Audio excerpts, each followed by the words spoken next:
मित्रांनो, शालिनी भक्तिसागरमध्ये तुमचे मनपूर्वक स्वागत आहे। तर मित्रांनो, बऱ्याच काही तुमच्या बल्लाळेश्वर अष्टविनायकाच्या खूप खूप गावांच्या कमेंट्स आल्या। खूप म्हणजे कमेंट्स भरपूर केल्या। धन्यवाद, थँक्स। असाच माझा आत्मविश्वास वाढवण्यासाठी। तर एका जणाची कमेंट्स आली होती की ताई, नवनाथाचे व्हिडिओ छोटे छोटे बनवून पाठवा, स्तोत्र मंत्र नवनाथांची स्तुती। तर शालिनी भक्तिसागर कथा हे माझं सेकंड चॅनल आहे। तर छोटे छोटे जे स्तोत्र मंत्र तुम्ही सांगत आहात तर त्या चॅनलला मी अपलोड करून देईल। तुम्ही शालिनी भक्तिसागर कथा हे चॅनल सबस्क्राईब करून घ्या सर्च करून, कारण तिकडे छोटे छोट्या मंत्र स्तोत्र स्तुती चालू राहते 10-15 मिनटाची। आणि या चॅनलला शालिनी भक्तिसागर या चॅनलला 50 मिनटं 60 मिनटं 1 घंट्याच्या वरती कथा राहतात। तर ज्यांना श्रवण करायच्या राहतात त्या ह्या चॅनललाच भेट देतात आणि छोटे उपाय त्या चॅनलला भेट देऊ शकता तुम्ही। कारण की आपण जर लॉंग कथा केली तर थोडं आपल्याला कथाचा आपल्याला अर्थ सार मीनिंग काय आहे आणि कशी उत्पत्ती आणि काय महत्त्व आहे तर थोडे लॉंग व्हिडिओमध्ये समजमध्ये येईल। जर 5-10 मिनटाच्या कथांमध्ये तुम्हाला काहीच समजमध्ये येणार नाही की काय आहे आणि काय नाही। म्हणजे त्याचं व्यवस्थित इंट्रोसहित पहिल्यापासून जन्मतापर्यंत तर आखरीपर्यंत जर थोडं सांगितलं तर एक कहाणी म्हणून तुम्ही दुसऱ्याला पण तुम्ही श्रवण केली तर सांगू शकता। आणि तुम्ही ज्यावेळेस दुसऱ्यांना सांगणार तर त्याचं पुण्य तुम्हालाच लागेल। या शेअर बी केलं तरी पण त्याचं पुण्य तुम्हाला लागेल। तर काल आपण बल्लाळेश्वर अष्टविनायक, चिंतामणी अष्टविनायक आणि पहिल्या व्हिडिओमध्ये आपण सिद्धिविनायक असे 3 अष्टविनायक केले। अजून आपले 5 अष्टविनायक राहिलेले आहेत। तर आज आपण या व्हिडिओच्या माध्यमाने अष्टविनायकांच्याच आपण कथा ऐकणार आहोत। तर आता आपण रुक्मांगदाचा उद्धार कसा झाला तर मागच्या व्हिडिओमध्ये रुक्मांगदाला आणि मुकुंदेला कसा श्राप झाला, कारण मुकुंदा ही रुक्मांगदेला सांगत होती की तुम्ही माझ्याबरोबर शय्येवर चला, मी तुमच्याशी आसक्त झालेली। आणि रुक्मांगद त्या आश्रमामध्ये किंवा मुनीच्या आश्रमामध्ये पाणी प्यायला आलेला होता। तर त्याने पाणी न पिता तो तसाच चालला गेला। तर त्याला श्राप दिला की तू कुष्ठरोग तुझ्या अंगाला होईल, असह्य वेदना तुला होतील। मग त्या रुक्मांगदाला असह्य वेदना होत होत्या। मग त्याने चिंतामणी गणेशाचे पूजन केले आणि चिंतामणी सरोवराचे महात्म्य श्रवण केले गणेश पुराणातील, आणि चिंतामणी सरोवरातच स्नान केले। तर त्याचे कुष्ठ नाहीसे झाले आणि तो इंद्रासारखा त्यालासुद्धा दिव्य देह प्राप्त झाला। तर इंद्राला बी सहस्र छेद पडले होते, कारण अहिल्याशी एकरूप झाले होते। आणि गौतम ऋषीचं रूप घेऊन इंद्र अहिल्याला, म्हणजेच नारद मुनींनी ज्यावेळेस सांगितलं होतं की पृथ्वीवर गौतम ऋषीची पत्नी ही अहिल्या खूप सुंदर आहे, तर इंद्राची कामवासना जागृत झाली होती आणि इंद्र पृथ्वीवर अहिल्याला भेटण्यासाठी आला। आणि ज्यावेळेस गौतम ऋषी स्नानासाठी गेलेले होते, निघतच आहे तितक्यात इंद्र घुसला आणि गौतम ऋषीचं रूप घेऊन, आणि सकाळची वेळ होती ध्यान उपासना करण्याची। ज्यांनी ऐकलं असेल त्यांना लगेच समजमध्ये येईल, पण जे नवीन काही आले त्यांच्यासाठी थोडं 5 मिनटं घेईल, जास्त नाही घेणार। तर कथा पण समजमध्ये येईल तुम्हाला। मग इंद्राने गौतम ऋषीचं रूप घेऊन अहिल्याला शय्येवर चालण्याचा खूप आग्रह केला। अहिल्याने तर मना केलं होतं, पण तरी पण पतीची आज्ञा पाळून ती गेली। पण नंतर अहिल्याला इंद्राचा सुगंधित सुवास आला आणि मग अहिल्या म्हणाली की तू कोण आहे इंद्रा? इंद्रा तर नाही म्हणाली, पण तू कोण आहेस? लवकर तुझ्या जे रूप आहे साक्षात तर ते प्रकट कर, नाही तर मी तुला जळून भस्म करेल। मग इंद्राने खरे त्याचे स्वरूप घेतले आणि इंद्राने म्हणजे तू माझ्याबरोबर स्वर्गात चल असं अहिल्याला सांगितलं। पण अहिल्या म्हणाली की तू माझं पतिव्रत जे आहे ते खूप मोठे भ्रष्ट केलं आणि तू पण स्वतः खूप पाप आपल्या डोक्यावर घेतले। ते त्यांचं दोघांचं संभाषण चालू असतानाच गौतम ऋषी तेथे आले। अहिल्या त्यांना आसन देत होती, पाय धुवायला पाणी देत होती। तर त्या दिवशी अहिल्याने काहीच न करता तशीच उभी राहिली। मग गौतम ऋषीच्या समोर गेली आणि सांगितलं की अशी अशी घटना झाली। तर गौतम ऋषींना खूप राग आला की तुला इंद्राचं कपटी असं तुला रूप ओळखता नाही आलं तर तू आता भ्रष्ट होशील। तू या म्हणजे तुझ्या शरीरापासून भ्रष्ट होशील आणि तू शिळा होऊन पडशील आणि तुला ज्या वेळेस प्रभू श्रीराम वनवासात जातील त्यावेळेस त्यांच्या पदस्पर्शाने तुला सुंदर दिव्य देह प्राप्त होईल. तर मग हितपर्यंत आपण मागच्या व्हिडिओमध्ये आलेलं होतं आणि रुक्मांगदाचा पण व्हिडिओ आपण ऐकलाच असेल. ज्यांनी ऐकला नसेल, कोणी नवीन आलं असेल, जर त्यांनी ह्या 2 गणेश पुराणांमध्ये तुम्ही कथा श्रवण करून तुम्हाला समजमध्ये येईल. तर तुमच्या ते 3 अष्टविनायक होतील. आजचे हे आपले 4थे अष्टविनायक आहे. तर आता आपण पुढे होऊया.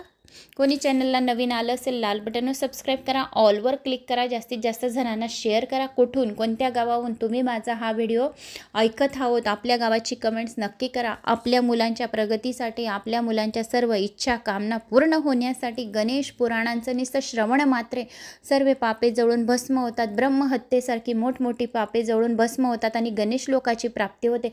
जो खूप भाग्यवान आहे त्यालाच गणेश पुराण ऐकायला मिळेल. सहजासहजी हे गणेश पुराण तुम्ही चाहून पण तुमची इच्छा असेल तरी पण तुम्ही गणेश पुराण श्रवण नाही करत, कारण याला खूप काही म्हणजे मोठे पुण्य लागतं आपल्या पदरी गणेश पुराणांचे श्रवण करायचं. वारंवार तुम्ही शिवपुराण खूप ऐकले असतील, विष्णू पुराण खूप ऐकले असतील, पण एवढं स्पष्ट भाषेत आणि मराठी भाषेत तुम्ही गणेश पुराण अजून कुठे श्रवण केलं नसणार. तर आपण आज या व्हिडिओच्या माध्यमाने 4थे अष्टविनायक सुरू करूया. श्री गणेशाय नमो नमः. मग नारद मुनींनी रुक्मांगदाला उपदेश केला व तो तेथून निघाला. रुक्मांगदाने चिंतामणी सरोवरात स्नान केले आणि त्याचे कृष्ट नाहीसे झाले. तर मुकुंदाने रुक्मांगदाला श्राप दिला होता की तू कृष्टी होशील, लक्षात आलं असेल तुमच्या.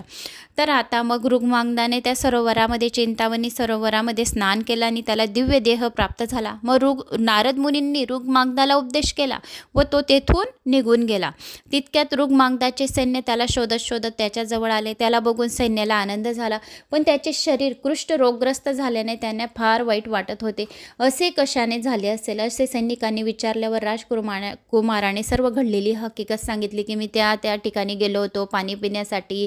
मग तिथं ऋषीची पत्नी मुकुंदा होती, ती खूप सुंदर होती. तर ती माझ्यावर भाळून गेली, माझ्या मोहामध्ये पडून गेली, पण मला तिचं ते कृत्य बरं वाटले नाही. मला पाणी पिण्याची ताण लागली होती म्हणून मी त्या आश्रमात गेले. असं सर्व त्याने रुक्मांगदाने सर्व हकीकत त्या सैन्यांना सांगितली. मग ते सैन्यांना म्हणाले की नारदाने मला त्याच्यावरील उपाय सांगितला, तर चिंतामणी सरोवरामध्ये तू स्नान कर, चिंतामणी गणेशाचे तू ध्यान कर, चिंतामणी गणपतीचे जप कर, असे नारद मुनींनी मला उपाय सांगितला आणि मी आता चिंतामणी सरोवराकडे जाणार आहे.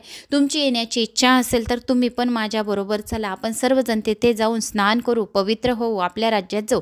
सर्वजण आनंदाने त्या चिंतामणी सरोवराच्या दिशेने आले. त्या कुंडात स्नान करताच रुक्मांगदाचे शरीर सुंदर झाले.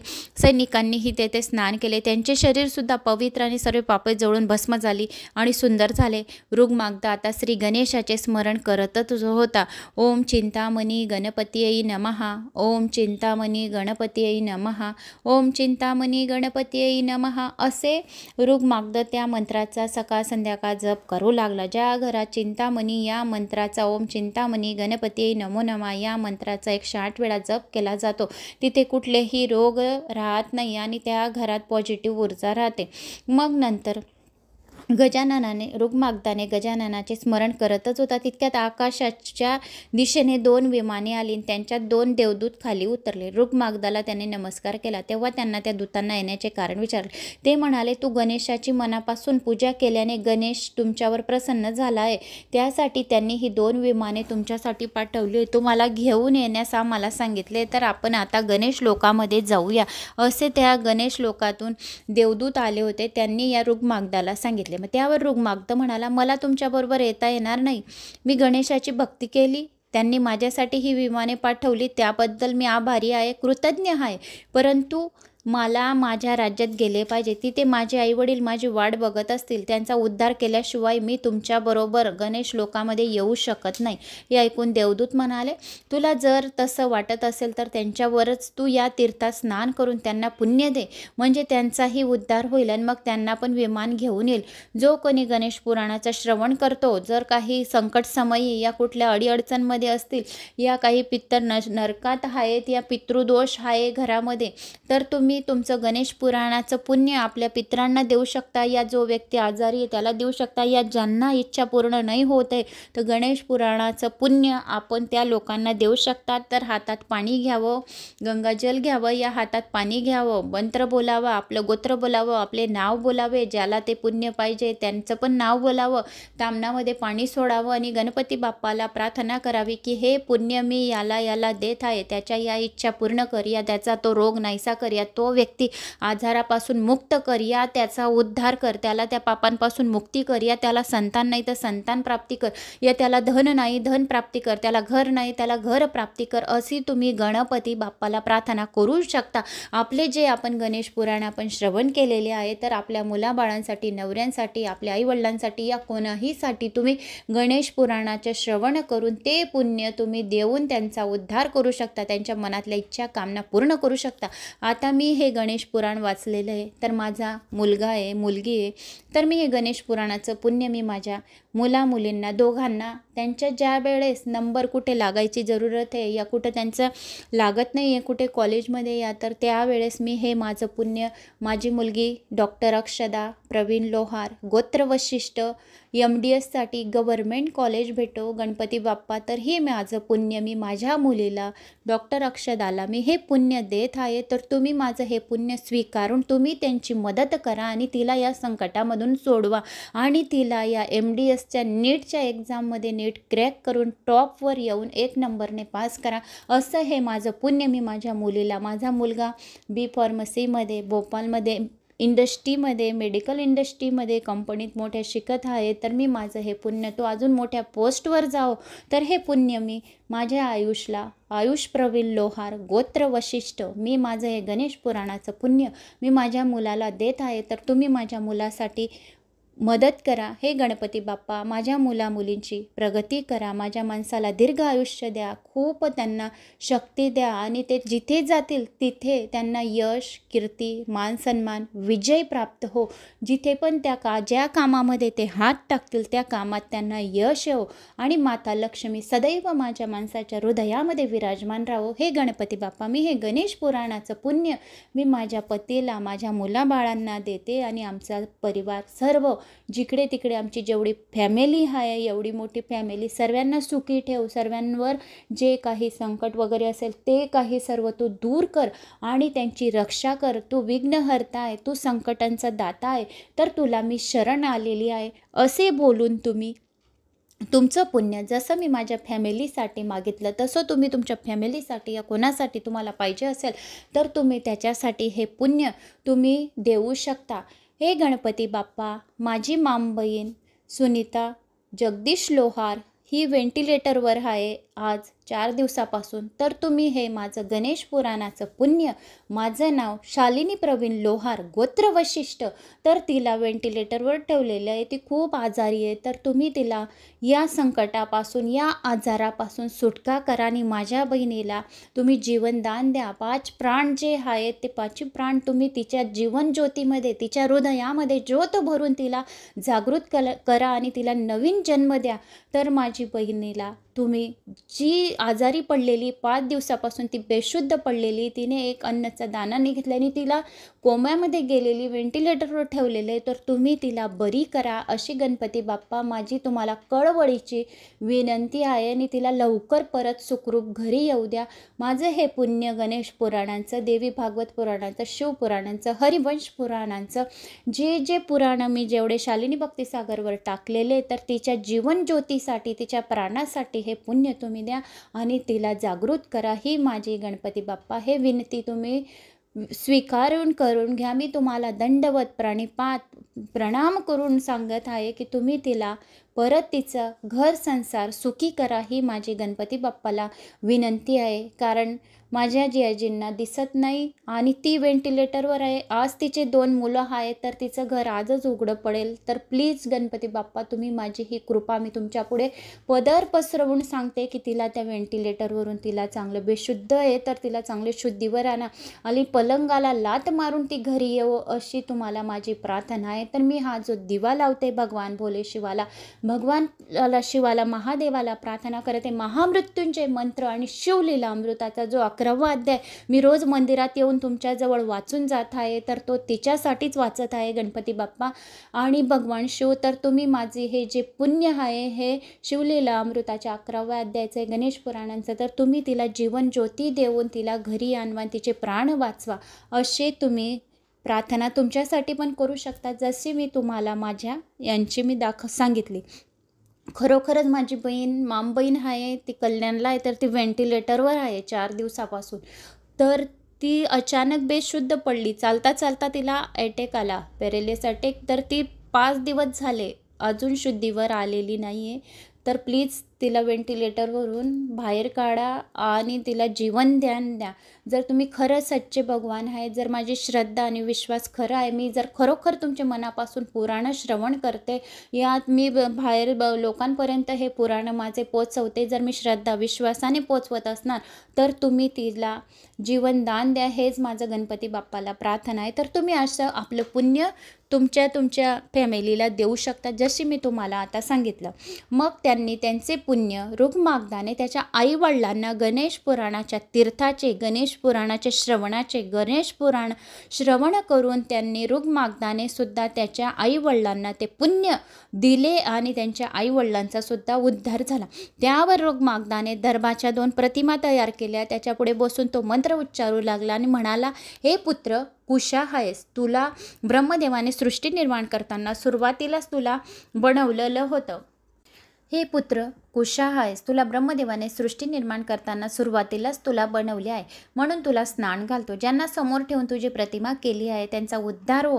हा मंत्र म्हणत रुक्मांगदाने पुन्हा तीर्थस्थान केले. त्या तीर्थस्थानाचे पुण्य त्याने आपल्या माता पितरांना व नगरातील सर्व प्रजनांना प्रदान केले, कारण की हे पुण्य तुम्ही कोणाला पण देऊ शकता. जसे रुक्मांगदाने माता पित्यांना हे पुण्य दिले, प्रजनांना दिले आणि मग ते विमानात बसून कौंडिन्य राज्यात गेले पुण्यदानाने. तर श्रीकृष्ण म्हणते श्री गणेश प्रसन्नच झाले. त्यांनी जे पुण्यदान केले त्याच्याने श्री गणेश प्रसन्नच झाले. श्री गणेशाने आणखी विमाने पाठवून त्यांच्या नातेवाईकांना, मात्यापित्याला व प्रजेला आपल्याकडे बोलवले. जो पुण्यदान करतो आपल्या गणेश पुराणाच्या श्रवणाचं कोणासाठी, तर त्याच्यावर गणेश अजून खूप प्रसन्न होतात, कारण त्यांच्याजवळ ते गणेश पुराणाचं पुण्य त्यांच्याजवळ जमा आहे. आपण कोणाला दिलं तर आणखी अजून गणेश प्रसन्न होतो आणि आणखी आपण रिपीट गणेश पुराण श्रवण पठण केलं म्हणजे आणखी आपलं पुण्य जमा होत राहतं आपल्या पदरी. मग त्यांचे पुण्य खूप त्यांनी देऊन सुद्धा परत त्यांनी गणेश पुराणाचे श्रवण केले आणि परत त्यांनी पुण्य कमवून घेतले. मग नंतर स्वतः वाईट वागले आणि बिचाऱ्या रुक्मांगदाला शाप दिला. त्या मुकुंदेचे पुढे काय झाले, मग व्यासांनी ब्रह्मदेवाला सांगितले की ती मुकुंदेचे पण काय झाले. मग ब्रह्मदेव म्हणाले, रुक्मांगद आश्रमातून तो निघून गेला, पण मुकुंदेला राहावे ना. तिची काम इच्छा अतृप्त राहिल्याने तिच्या अंगाची आग होऊ लागली. ती त्या अवस्थेत तहान भूक विसरून गेली. रुक्मांगदावर तिचं प्रेम बसले होते, त्याचे ती ध्यान करत एका झाडाखाली एकांतात बसली होती. त्या ठिकाणी तिला झोप लागली आणि तिला झोप लागली असता इंद्र तेथे रुक्मांगदाचं रूप घेऊन आला आणि त्याने तिचा उपभोग घेतला. त्यामुळे मुकुंदेला गर्भधारणा झाली. 9 महिन्यांनी तिला मुलगा झाला. पाप कर्मामुळे मुकुंदेला गर्भ राहिला याची थोडी सुद्धा वाचनकव्याला शंका आली नाही. त्याने मुलाचे सर्व जात कर्मादी संस्कार मोठ्या आनंदाने केले. त्यांचे नाव गुत्समद असे ठेवले. गुत्समद 5 वर्षाचा झाला. त्याची मुंज करून तेव्हा वेदविद्या शिकायला सुरुवात केली. एक दिवस गणानात्वा या रुकमंत्राचा उपदेश गुत्समदाला त्याच्या पित्याने दिला की जो ओम गम गणानात्वाय नमः या मंत्राचा जो जप करतो त्याला सर्व सिद्धी प्राप्त होते. तर सकाळ संध्याकाळ आपल्या घरात ओम गणानात्वाय नमः या मंत्राचा जप करावा. जो कोणी गजाननाला 1 शम्मीचं पान पण अर्पण करतं तरी पण गजानन आपल्यावर प्रसन्न होतात. तर 1 शम्मीच्या पानाचा सुद्धा खूप काही महत्त्व आहे. तर 1 शम्मीचे पान शिवलिंगाजवळ जिथे गणेशजी आहेत, जिथे एका साईडला कार्तिक स्वामी, एका साईडला गणेशजी कमल हस्ते, मग शिवलिंगावर 33 कोटी देवी देवता विराजमान राहतात आणि जिथे पाणी वाहतं तिथे अशोक सुंदरी आहे आणि जे वरती जे आपले कलश टांगलेला राहतो तिथे 5 शिवजीच्या पुत्री राहतात. तर अशा जर तिथे गणपतीचे जिथे गणेशजीचे स्थान आहे तिथे आपण एक शमीपत्र आपल्या इच्छा पूर्ण करण्यासाठी एक हात हृदयावर ठेवावा आणि एक शमीचं पान शहद लावून तुम्ही जिथे गणेशजीचे स्थान आहे तिथे मनातल्या इच्छा, ज्या मुलामुलींचे लग्न होत नाही या काही कोणी आजारी व्यक्ती आहे, धनप्राप्ती पाहिजे, कुठल्याही तुमच्या इच्छा कामना असतील तर जिथे गणेशजीचे स्थान आहे तिथे शमीपत्र शहद लावून ठेवून द्या. तुमची इच्छा बरोबर 1.25 महिन्यात पूर्ण होईल. पण दररोज शमीचं एक पान जिथे गणेशजीचे स्थान आहे तुम्हाला तिथे चिटकवायचं आहे, तर ठेवून यायचं आहे या अर्पण करायचं आहे, तर लवकरात लवकर इच्छा पूर्ण होतील. मग गणानाथ व या रुकमंत्राचा उपदेश गुत्समदाला त्याच्या पित्याने केला. जो मंत्र आगमोक्त पुराणोक्त मंत्राहून बी सर्वात श्रेष्ठ मंत्र जो आहे तो गणानाथवाय नमः. हा मंत्र म्हटल्याने सुद्धा गणेशजी खूप प्रसन्न होतात आणि त्यांच्या सर्व इच्छा कामना पूर्ण होतात असे त्याने गुत्समदाला सांगितले. मग खूप दिवसांनी मगध देशाचा राजा जो प्रतापशाली तर होताच, परंतु मदनाप्रमाणे सुंदर, कार्तिकेप्रमाणे पराक्रमी, बृहस्पतीप्रमाणे बुद्धिमानी आणि बलीप्रमाणे दानशूर अशा सर्व गुण संपन्न असलेल्या मगध राजाच्या घरी श्राद्ध होते. त्या श्राद्धासाठी वशिष्ठ, विश्वामित्र अशा महातपस्व्यांना बोलवले. त्यामध्ये गुत्समदही होता. सर्व ऋषी महर्षी एकत्र बसून शास्त्राची चर्चा करत होते.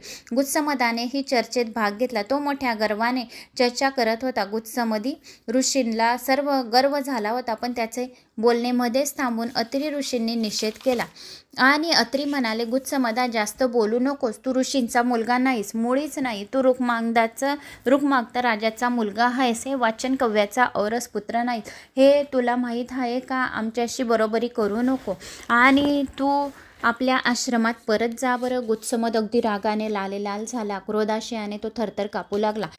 तो म्हणाला, ऋषीवर, मी रुक्मांगदापासून झालेला नसेन तर मी तुम्हा सर्वांचे भस्म करेन. असे म्हणताच एकेका ऋषीने तेथून काढता पाय घेतला.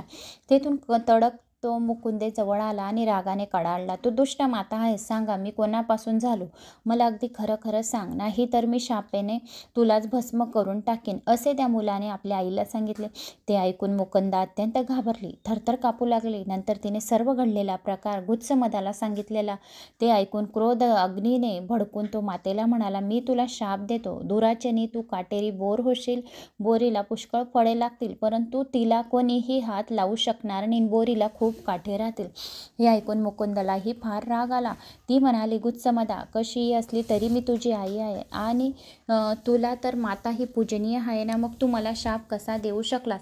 मी सुद्धा तुला शाप देते की तुझ्या पोटी महाक्रूर, अगदी त्रैलोक्याला हादरून सोडणारा पुत्र जन्माला येईल. अशा प्रकारे दोन्ही माता पुत्रांना एकमेकांना शाप दिला. पण तितक्यात गुत्समद हा इंद्राचा मुलगा आहे अशी आकाशवाणी झाली.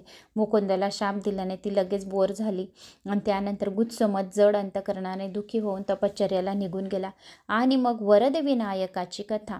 मग फिरत फिरत पुष्कर नावाच्या अरण्यात गुत्समद आला आणि त्या ठिकाणी तपश्चर्या करण्याचे त्याने ठरवले. तेथील मुनिवरांना नमस्कार करून त्याने आपल्या तपाला सुरुवात केली. तो पायाच्या एका अंगठ्यावर उभा राहिला, नाकाच्या टोक्यावर आपली दृष्टी ठेवली, सर्व इंद्रियांवर त्याने आपले नियंत्रण ठेवले. वायूचा विरोध करून एकाग्र चित्ताने सहस्र वर्ष श्री गणेशाची त्याने आराधना केली. काही दिवसांनी त्याने मध्येच आपले डोळे उघडले असता त्या डोळ्यातून अग्नी बाहेर आले आणि सारे त्रैलोक्य तो जाळू लागला. हा ऋषी पुढे काय काय करणार आहे याची सर्वांना काळजी व भीती वाटू लागली. पुन्हा नंतर काही दिवसांनी गुत्समदाने झाडाची सर्व खाली पडलेली पाने खाऊन 5000 वर्ष तपश्चर्या केली. त्याचे हे रूप पाहून श्री गजाननाला त्याची दया आली आणि ते प्रकट झाले आणि म्हणाले, गुत्समदा, मी तुझ्यावर प्रसन्न झालो आहे. तुला कोणता वर पाहिजे आहे तो माग. जो वर पाहिजे असेल तो माझ्याकडे माग.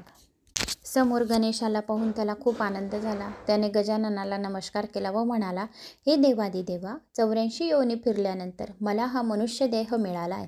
मानवांमध्ये ब्राह्मण श्रेष्ठ असतो तर त्याच्यामध्ये ज्ञानी श्रेष्ठ, ज्ञानीमध्ये अनुष्ठान करणारे श्रेष्ठ असतात, त्याच्यामध्ये ब्रह्मवेत्व श्रेष्ठ असतात. त्यासाठी मला ब्रह्मज्ञान प्राप्त पाहिजे. तुझ्या भक्तांमध्ये माझी गणना होऊन देव, मनुष्यात आणि पूजनीय हो असे काहीतरी कर. हे जंगल अतिशय पवित्र आणि भक्तांना भक्तांना सिद्धिदायक हो, भक्तांच्या सर्व इच्छा पूर्ण करणारे हे जंगल राहो. त्यावर गणेश म्हणाले, गुत्समदा, तुला तर ब्राह्मणत्व दिलेलंच आहे, तसेच यापुढे तुझी वेदवेता ऋषींमध्ये गणना होईल. एवढेच नाही तर ओम गम गणनत्वा या मंत्राचा जो कोणी जप करेल, या उपासना करेल, त्यांना त्या सर्वात लवकर सिद्धी प्राप्त होईल. आणि त्या मंत्राचा जप जो कोणी अहोरात्र करेल तरी सुद्धा तुझी ओळख करून भेटेल. त्यामुळे माझे स्मरण करण्यापूर्वी लोक तुझं नाव पहिले घेतील आणि शंकर महादेव सोडून सर्व इतर सर्वांना जिंकणारा असा महापराक्रमी मुलगा तुला होईल. आता कृत्य युग असल्यामुळे हे स्थळ पुण्यक्षेत्र म्हणून यांचं नाव होईल. त्रेतायुगात यालाच मणिपूर असं म्हणतील आणि द्वापारात मानक आणि कलयुगात भद्रक असे नाव प्रसिद्ध होईल. त्याच ठिकाणी स्नान करून जे कोणी दानधर्म करतील, या सर्व मनोकामना, त्यांच्या इच्छा आकांक्षा लवकरात लवकर पूर्ण होतील. आणि असे सांगून गजानन गुप्त झाला आणि मग तेथे वरदविनायक मूर्तीची स्थापना केली. आणि वरदविनायक अष्टविनायक मधले एक अष्टविनायक आहे असे म्हटले गेले. त्यानंतर गुत्समदाने गणपतीचे चांगले मंदिर बांधून त्यात गणपती मूर्तीची स्थापना केली आणि तिचे वरदविनायक असे नाव ठेवले. तर असे हे वरदविनायकाची कथा होती. तर आता संकष्टी चतुर्थी व्रताचा प्रभाव काय आहे तर त्याचे आपण बघूया. महात्मे, उद्यापन आणि गणेशाला दुर्वा का प्रिय आहेत. मग शूरसेनाने इंद्राला विचारले, इंद्रदेवा, तुम्ही हे विमान वर कसं नेणार, त्यासाठी तुम्हाला मी काय मदत करू. हे ऐकून इंद्र म्हणाला, हे राजा, तुझ्या राज्यातील एक जरी ब्राह्मण संकष्टी चतुर्थीचे व्रत करत असेल आणि जर त्याचे एका वर्षाचे पुण्य, संकष्टी चतुर्थीचे व्रताचे पुण्य जर तो कोणाला देईल तर हे विमान वर उडू शकेल. त्यावर शूरसेन इंद्राला म्हणाला, संकष्टी व्रताचे देवता कोण, या व्रताचे दान कसे करायचे, हे व्रत कसे करावे आणि कसे उद्यापन वगैरे करावे. मग इंद्र म्हणाला, हे राजन, कृतवर्य राजा व नारद मुनी यांच्यात व या व्रत महात्म्य संबंधीचा जो संवाद झाला तो मी तुला सांगत आहे. पूर्वी कृतवर्य नावाची महापराक्रमी, सदाचार संपन्न आणि धर्मपरायण असा एक राजा या पृथ्वीवर राज्य करीत होता. त्याच्या राणीचे नाव होते सुगंधा.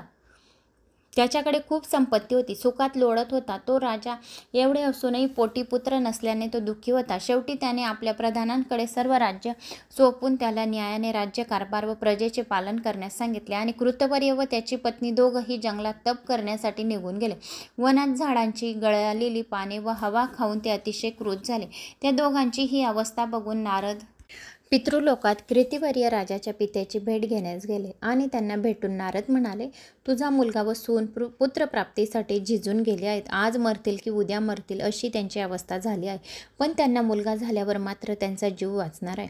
इतके सांगून नारद पितृलोकातून परत जात असताना भुषुंडी ऋषीची माता पिता आणि इतर परिवार नरकात अत्यंत असह्य अशा यमयातना भोगत आहे.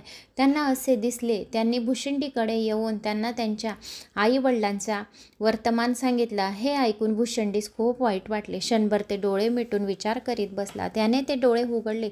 उदक घेऊन संकष्टी चतुर्थीच्या पुण्याचे 1 दिवसाचे फळ देण्याचा संकल्प करून ते उदक श्री गणेशाच्या हातावर सोडले व प्रार्थना केली, हे देवा गणेशा, मी तुझे संकष्टी व्रत मोठ्या निष्ठेने केले आहे. त्याचे फळ मला द्यायलाच असेल तर माझ्या मातापित्रांचा कुंभीपाकामध्ये असलेल्या भुषुंडीच्या पूर्वजांचा उद्धार करा. हे माझे गणेश पुराणाचे पुण्य मी माझ्या पूर्वजांसाठी देत आहे आणि त्यांचा उद्धार करा. आपला संकल्प बोलून भुषुंडीने श्री गणेशाच्या हातावर पाणी दिले, जलप्राशन केले. भुषुंडीचे सर्व पूर्वजांचा उद्धार करून घेतला आणि सर्व पूर्वज जे होते नरकामध्ये तर त्यांना स्वर्गलोकामध्ये जागा भेटली. तर आपण हे आपलं गणेश पुराणाचं पुण्य आपल्या पूर्वजांना देऊ शकता आणि त्यांना नरकातून बाहेर काढून स्वर्गलोकी स्थान दिले म्हणजे आपले पूर्वज आपल्यावर प्रसन्न होतील आणि आपण परत आपले पुण्य वारंवार गणेश पुराण श्रवण करून परत पुण्य कमवून घ्यावे. यावर इंद्र शूरसेनाला म्हणाला, 1 दिवसाच्या जर संकष्टी चतुर्थीचे व्रताचे हे फल आहे की त्याने आजन्म जर हे व्रत केले असेल त्याला तर किती पुण्य लाभले असेल. या जो कोणी गणेश पुराण नुसतं श्रवण पठण करतो तर त्याचे किती काही पुण्य त्याच्या पदरामध्ये जमा असेल असे त्यांनी सांगितले. मग कृतवर्याच्या पूर्वजन्माची कथा पुढे इंद्र म्हणाला, शूरसेना अरण्यात कृतवर्य राजा व त्यांची पत्नी कुश होऊन मरणाच्या वाटेला लागले आहे. त्यांची पुढे कथा अशी आहे. नारदाने कृतवर्याच्या पित्याला त्याच्या मुलाची व सुनेची हकीकत सांगितल्यावर कृतवर्याचा पिता ब्रह्मदेवाकडे गेला. त्याने ब्रह्मदेवाला विचारले की माझा मुलगा एवढा ईश्वर भक्त असून त्याला संतान प्राप्ती का नाही आहे. मग त्यावर ब्रह्मदेव म्हणाला, तुझा पुत्र हा पूर्वजन्मी अत्तेज नावाचा एक साम होता. एकदा त्याने द्रव्याच्या लोभाने वाटसरूंना मारून टाकले, त्यांच्याजवळील संपत्ती घेऊन घेतली आणि त्यांची प्रेते एका गुहेत लपवून ठेवली. त्या दिवशी माघ कृष्ण चतुर्थी होती व सकाळपासून संध्याकाळपर्यंत त्याने काहीच खाल्ले नव्हते आणि त्याच्यामुळे त्यांना उपास घडला. तो चंद्रोदयाच्या वेळी घरी आला. आपल्या मुलाला गणेशाला हाका मारू लागल्या. श्री गणेशा गणेशा गणेशा असा हाका मारू लागल्या. मग दोघांनाही चंद्रदर्शन घेऊन भोजन घेतले. तेव्हा त्याला न कळतच चतुर्थीचा उपास घडून ते पुण्य प्राप्त त्याच्या पदरामध्ये जमा झाले. त्या पुण्याईने त्याला स्वर्गाची प्राप्ती झाली. जो कोणी संकष्टी चतुर्थी व्रत करतो आणि चंद्राचे दर्शन करून मग भोजन करतो तर त्याला खूप मोठे पुण्य लागते आणि त्याला मृत्यूनंतर स्वर्गलोकाची प्राप्ती होते. ज्यावेळी त्याची पुण्याई संपली होती तेव्हा तुझा पुत्र म्हणजेच कृतवर्य राजकुलात जन्म आला, परंतु त्याने पूर्वी ब्रह्महत्या केली असल्याने त्यास पुत्र संतान नाही. त्याने जर संकष्टी चतुर्थी व्रताचे पालन केले तर त्याच्या पूर्वजन्मीच्या पापांचा नाश होईल आणि त्याला पुत्रप्राप्ती होईल. ज्यावेळी वद्य चतुर्थी मंगळवार येईल त्या दिवशी शुभमुहूर्त पाहून व्रतास आरंभ करावा. दंतधावन करून 21 वेळा स्नान करावे. श्री गणेशाच्या मंत्राचा जप करावा. मौन स्वीकारून उपवास करावा. संध्याकाळी पुनश्च अंगाला तीळ लावावा अथवा आवळ्याचा कलक लावून स्नान करावे. 2 घटकापर्यंत एकाक्षर किंवा षडाक्षर या मंत्राचा जप करावा. जप झाल्यावर मोदक, घारग्या, करंजे, तिळाचे लाडू वगैरे पदार्थांचा श्री गणेशाला नैवेद्य दाखवून उत्तम फळे, तांबूलांचा उपचार समर्पण करावे. फुले 21 दुर्वा वाहून आरती ओवाळावी. चंद्रदर्शनानंतर चंद्राला अतिथी मानून त्यांची पूजा करून त्याला अर्घ्य अर्पण करावे व गणेशाला महानैवेद्य दाखवून तोच नैवेद्य चंद्राला अर्पण करावे. ऐपतीप्रमाणे ब्राह्मण भोजन घालावे. श्री गणेशाची कथा पुराणे श्रवण करून आपण उपास सोडावा. रात्री गजाननाचे भजन कीर्तन करावे. गणेश पुराणाचे श्रवण करावे. याप्रमाणे जो कोणी नियमाने 1 वर्षभर हे संकष्टी चतुर्थी व्रत करेल त्याला पुत्र संतती होईल. श्रावणात लाडू, भाद्रपदात दही, अश्विनात पाणी न पिता, कार्तिकेत दूध, मार्गशीर्षात निरहार, पौष महिन्यात गोमूत्रपान, माघमध्ये तीळ आणि फाल्गुनात तूप साखर, चैत्रात पंचगव्य, वैशाखात दुर्वाची रस, ज्येष्ठात तूप, आषाढमध्ये मध, याप्रमाणे 1 महिन्यात 1 पदार्थ जर सेवन केले तर त्यात सर्व सिद्धी प्राप्त होते. हे व्रत सांगितल्यावर ब्रह्मदेवाने मंगळवारी चतुर्थी आल्यास तिचे फळ काय राहते तर मंगळवारच्या अंगारिका चतुर्थीचे महत्त्व सांगू लागले. मग ब्रह्मदेव म्हणाले, पृथ्वी अवंती नगरात भारद्वाज नावाचा एक महान तपस्वी राहत होता. तो अग्निहोत्राचे पालन करून विद्यार्थ्यांना वेदविद्या शिकवित होता. असेच एके दिवशी तो शिप्रा नदीवर स्नानाकरता गेला. शिप्रेत जलक्रीडा करीत असलेल्या एका अप्सराला पाहून तो कामातुर झाला. त्याचे वीर्य खलन झाले. ते वीर्य पृथ्वीने आपल्या उदरामध्ये घेतले. त्यापासून जास्वंदाच्या फुलाप्रमाणे तो तांबड्या रंगाचा झाला व एक पुत्र उत्पन्न झाला. तो हळूहळू वाढू लागला. तो 7 वर्षाचा झाला तेव्हा त्याने पृथ्वीला विचारले की मी तर इतरांप्रमाणे असून माझा रंग इतका लाल कसा काय आहे. तेव्हा पृथ्वीने त्याला त्याचा सर्व जन्म वृत्तांत सांगितला. त्याने तिला आपल्या पित्याकडे घेऊन जाण्यास सांगितले. पृथ्वी त्याला घेऊन भारद्वाज जवळ आली. पृथ्वी जवळचा मुलगा आपलाच आहे हे त्याने ओळखले. त्याला जवळ घेतले, मिठी मारली, त्याचा स्वीकार केला. थोड्याच दिवसात त्याची मुंज करून वेद अध्ययन करायला लावले. श्री गणेशाच्या मंत्राचा उपदेश केला व अनुष्ठान करण्याची आज्ञा केली. पित्याच्या आज्ञेप्रमाणे त्या पृथ्वी पुत्राने नर्मदाच्या तटावर जाऊन 1000 वर्ष गणेशाची तपश्चर्या केली. त्यानंतर माघ शुद्ध चतुर्थीच्या दिवशी प्रत्यक्ष श्री गणेश त्याच्या समोर प्रकट होऊन त्याला म्हणाले, वर माग. त्यावर तो पृथ्वीपुत्र म्हणाला, मला स्वर्गात राहून अमृत प्राशन करण्याची इच्छा आहे. माझे नाव त्रिभुवनात प्रसिद्ध राहावे. तसेच ज्या चतुर्थीच्या दिवशी तुम्ही प्रसन्न झालात ती माघ शुद्ध चतुर्थी सर्वांचे कल्याण करणारी हो, असा मला वर द्या. त्यावर श्री गणेश म्हणाले, तुला देवासमवेत अमृतपान करण्यास मिळेल. तू मंगल अशा नावाने प्रसिद्ध होशील. तुझा रंग अग्नीसारखा लाल आहे म्हणून तुला अंगारिका असे म्हणतील. तुझा जन्म पृथ्वीच्या पोटी झालाय म्हणून तुला भौम असे म्हणतील. असे म्हणून श्री गजानन अंतर्धान झाले. नंतर तो पृथ्वीसुत मंगलाने तेथे दशभुजा गणपतीचे मंदिर बांधले. त्या ठिकाणी श्री गणेशाचे मंगलमूर्ती नाव ठेवले. श्री गणेशाच्या वरामुळे मंगल गजानना चरणी लीन झाला. सोमवारी येणाऱ्या चतुर्थीस गणेश प्रसन्न झाला म्हणून सोमवती चतुर्थीचे महात्म्य थोर आहे. भौमाचे नाव अंगारिका आहे म्हणून मंगळवारी येणाऱ्या चतुर्थीस अंगारिका चतुर्थी असे म्हणतात. पारणेच्या पश्चिमेस चिंतामणी गणेश गणेशाचे चिंतामणी क्षेत्र आहे. आणि ब्रह्मदेव म्हणाले, मी कैलासावर भगवान शंकराला भेटायला गेलो, तेथे नारदही आले.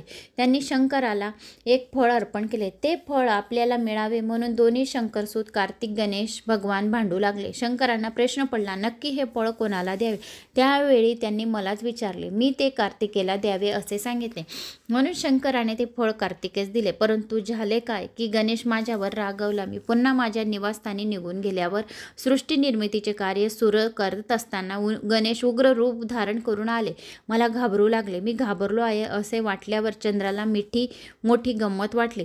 गणपतीला वाटले आपल्या ओबाळदोबाळ रूपाला पाहून चंद्र हसला. म्हणून गणेशाला हे पाहून राग आला. त्याने गणपतीला शाप दिला, तू माझ्या रूपालाच हसलास, कुष्ठेने हसलास म्हणून त्रैलोक्यातील कोणतेही जीव तुझे दर्शन घेणार नाही.